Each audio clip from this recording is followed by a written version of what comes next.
pengakuan Desire tentang malam pertama dengan Hotman Sitompul. Hotman Paris nyaris menangis.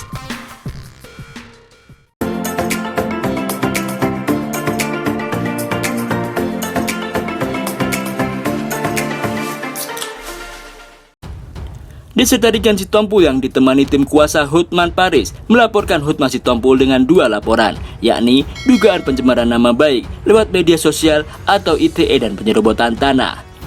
Desir Tarigan mengungkapkan cerita malam pertamanya dengan pengacara kondang Hotman Sitompul.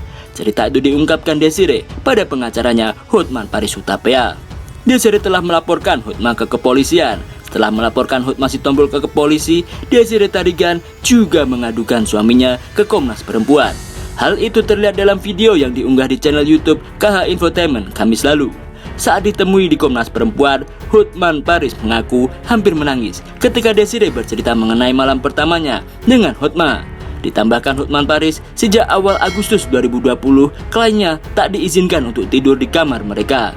Hotman Paris mengaku hampir menangis ketika Desir Tarigan bercerita mengenai malam pertamanya dengan Hotman Sitompul.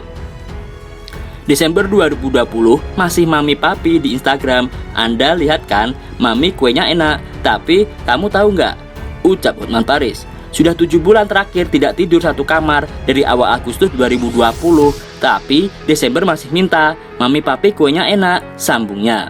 Tak hanya itu, Desir juga mengaku bahwa malam pertamanya bersama Hotman Sitompul, ia tidur terpisah dengan sang suami. Bahkan, Desir Tarigan harus tidur di atas kasur lipat.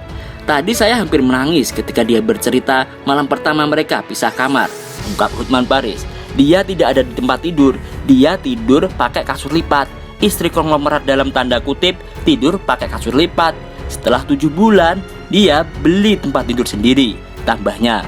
Desir Tarigan belak-belakan mengaku mobilnya ibunya dijual Hotman Sitompul. Desir Tarigan mendatangi Komnas Perempuan Jakarta Kamis lalu. Ibunda Bams X Samson ini bertekad memperjuangkan haknya sebagai istri dan mencari keadilan di depan hukum. Setelah diusir dari rumah, kini Desir Tarigan mengaku mobilnya dijual oleh sang suami.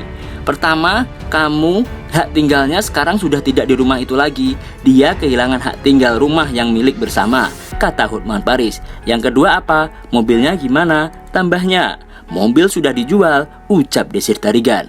Mendengar hal itu, Hotman Paris kembali menegaskan kepada Desir terkait mobilnya yang diduga dijual oleh Hotman Sitompul.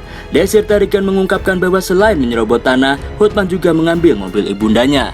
Yang narik mobilnya siapa? Tanya Hotman Paris. Pak Hotman lah, mobil saya dan mobil ibu saya, jawab Desir Tarigan. Sama seperti pengakuannya saat diusir Hotman Sitompul, Desir mengaku sama sekali tak tahu alasan suaminya mengambil mobil miliknya dan menjualnya. Sesama lelaki, Hotman tega mengambil kembali barang yang sudah diberikan kepada sang istri, membuat Hotman Paris tak menyangka. Padahal mobil tersebut diberikan sebelum terjadi konflik.